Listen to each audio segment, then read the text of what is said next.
Hello guys, எல்லோரும் எப்படி இருக்கீங்க? ரொம்ப நாள் கழிச்சு வீடியோ போடுறேன்னு நினைக்கிறேன். ஸோ என்னன்னா, இது ஒரு இன்ஃபர்மேஷன் வீடியோன்னு கூட வச்சுக்கலாம்.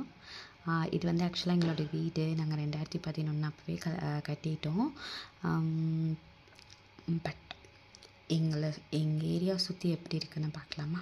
இப்படி தான் இருந்துச்சு. எங்கள் ஊர் இப்படி தான் இருந்துச்சு. அதுவும் 2011 கரெக்டாக 2011 இப்படி தான் இருந்துச்சு. இப்போது கரண்ட்டாக எப்படி இருக்குன்னு சொல்லி பார்க்கலாமா?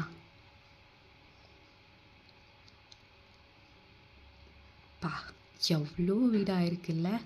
அதே மாதிரி என்னென்னா, நம்மளோட வீடியோவும் எப்படி இருக்குது அப்படின்னு சொல்லி பார்த்துக்கலாம். நம்ம வீடு இருந்த ஏரியாவில் வந்துட்டு அதுக்கு முன்னாடி என்ன இருந்திருக்கு அப்படின்னு சொல்லிட்டு கூட நம்ம பார்க்கலாம். ஸோ அதனால நீங்களும் ட்ரை பண்ணி பாருங்கள். இந்த லிங்க் உங்களுக்கு வேணும் அப்படின்னா கமெண்ட் பண்ணுங்கள் லிங்க்குன்ட்டு. பாய் பாய்.